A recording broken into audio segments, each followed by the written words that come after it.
Hello everyone, it's Ben from the chair to give you a new review today. It's all Beetlejuice. This stars Renata Ryder as Delia Dietz. We have Catherine O'Hara back as Delia Dietz. We have Jenna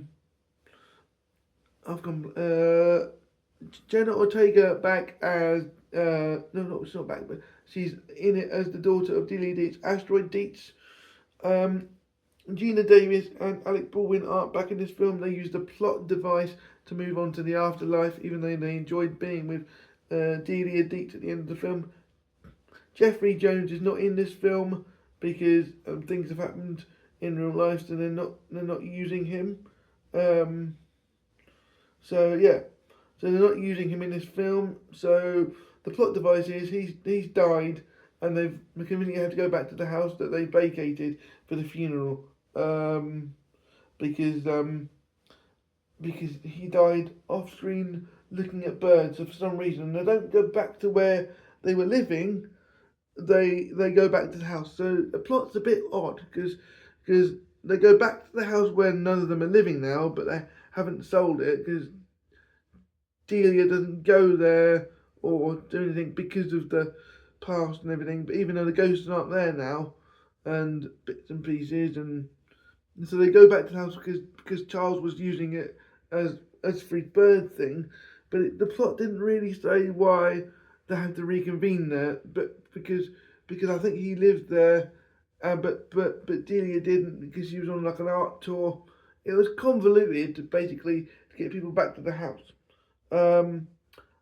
Asteroid doesn't really get on with her mum because she's got a TV producer called Rory who she can clearly see is using her because he doesn't really care about her.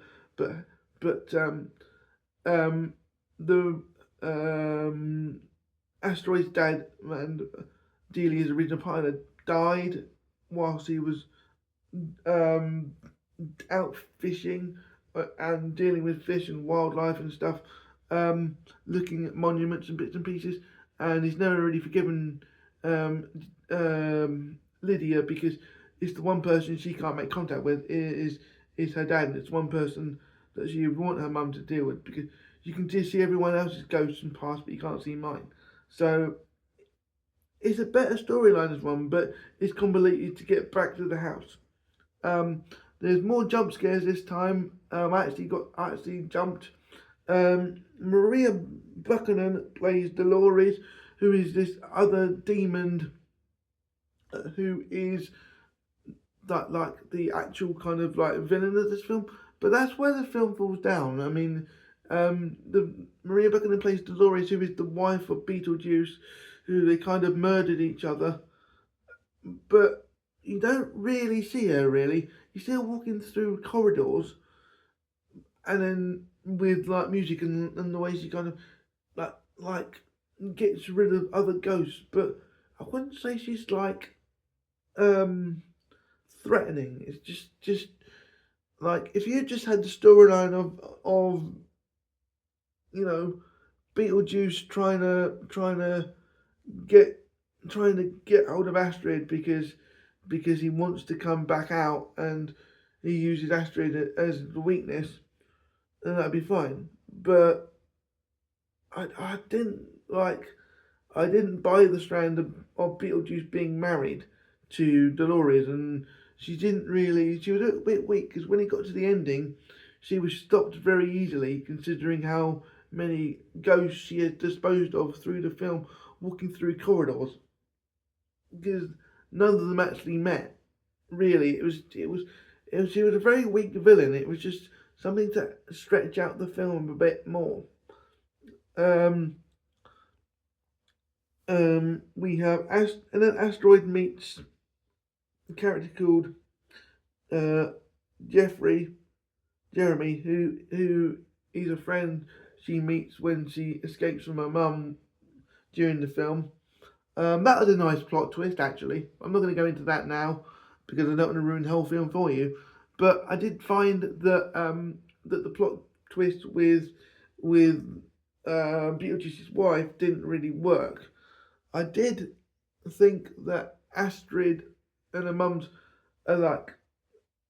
relationship arc worked really well with Astrid going into the afterlife. I thought that worked really well. I definitely thought this was the better film. It was more kind of more scary, more things happen, and because of the way Astrid treats Lydia, we have Catherine O'Hara playing Delia Deetz going, well, you literally tormented me when I was a child, so when you was a child, so, you know, where's the girl that used to torment me? You can deal with your own daughter, you know, but you're turning into me, sort of. And she didn't like to hear that. But yeah, this film's better. The characters seem to be more family orientated, more connected, but not connected because there's family conflict. This feels more like a more rounded film than the first, even though the first is technically a classic. But me and my friend didn't think so. I think this is the better film. Beetlejuice is afraid of Dolores, and there's more. So he's not really. They're turning him into a likable character because he's not the main villain of the film. It's very hard to have the title character be a villain and likable and funny when he did what he did at the end of the first film, which most people today would find creepy and weird. So they changed Beetlejuice a little bit, but not the creepiness, but just they gave him a comeuppance to go up against, somebody for him to be afraid of, rather than him being this odd person. So yeah, I think that'll do for the review. I thought the film was great. People should go and see it. If it's still on. I thought it was a great film. I may have rambled on a bit more, but I might have to put this as a spoiler review. So please like, comment, and subscribe, and I'll see you guys on the next video. Bye.